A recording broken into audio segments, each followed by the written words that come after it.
நெல்லை மேலப்பாளையம் அருகே பாளையங்கோட்டை திமுக ஒன்றிய கவுன்சிலர் வீட்டில் பெட்ரோல் குண்டு வீசப்பட்டது.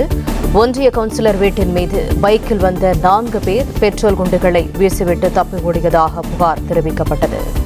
வீட்டில் பெட்ரோல் குண்டு வீசுவதற்கு முன் 4 பேரும் பெட்ரோல் பங்கில் அரிவாளை காட்டு மிரட்டிய காட்சி வெளியாகியிருக்கிறது. கூடுதல் தகவல்களை தருகிறார் எமது செய்தியாளர் நாகராஜன். முழு விவரங்கள் என்ன? நெல்லை பொறுத்தவரைக்கும் மிகவும் பரபரப்பாக்கிய சம்பவம் என்பது திமுக ஒன்றிய கவுன்சிலர் வீட்டில் நள்ளிரவில் பெட்ரோல் குண்டு வீசிய சம்பவம். இது நேற்று முன்தினம் இரவு நடந்தது.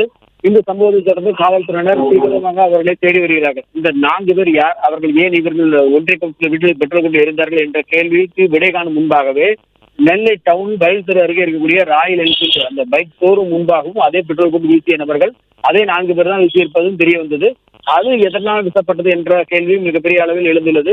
இந்த நிலையில் எதிர்கால விதமாக அவர்கள் பெட்ரோல் பங்கில் பெட்ரோல் கேட்டு மிரட்டி அவர்கள் அறுவடை கொண்டு மிரட்டி பெட்ரோலை பெற்றுக்கொண்டு அங்கு கலெக்ஷன் இருந்த அதுவரை பெட்ரோல் விற்ற பணம் ரூபாய் 22,000 அங்கிருந்து பறித்து சென்றுள்ளனர். அந்த ஊழியர்களிடமிருந்து பெட்ரோல் பங்க் ஊழியர்களிடம் 22,000 பணம் மற்றும் அவர்களிடம் அறிவாளை காட்டி பெட்ரோலும் நிரப்பி சென்றிருக்கிறார்கள். இந்த காட்சி அங்குள்ள சிசிடிவியில் பதிவாயிருக்கிறது. இந்த காட்சிகளும் காவல்துறையின் விசாரணை வளையத்தில் இருக்கிறது. எனவே அவர்களை கைது செய்வதற்கான முக்கிய சாட்சியாக இந்த சிசிடிவி காட்சிகளும் முக்கிய இடம் பிடிக்கிறது என்று காவல்துறை தரப்பு சொல்லப்பட்டிருக்கிறது.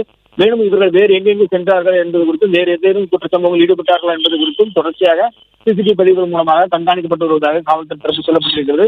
விரைவில் சம்பந்தப்பட்ட நபர்கள் கைது செய்யப்படுவார்கள். அவர்கள் சார்ந்த நபர்கள் விசாரணைக்கு எடுக்கப்பட்டுள்ளார்கள் என்றும் காவல்துறை தரப்பு சொல்லப்பட்டிருக்கிறது.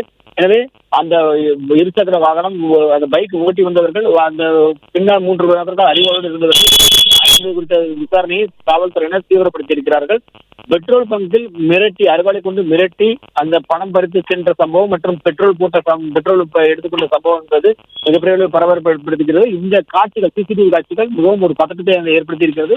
காவல்துறையினர் விசாரணையை தீவிரப்படுத்தியிருக்கிறார்கள். தகவல்களுக்கு நன்றி நாகராஜன். பிளே ஸ்டோர் மற்றும் ஆப் ஸ்டோரில் இருந்து பாலிமர் செயலியை QR கோடு மூலம் பதிவிறக்கம் செய்யுங்கள். செய்திகளை உடனுக்குடன் பெறுங்கள்.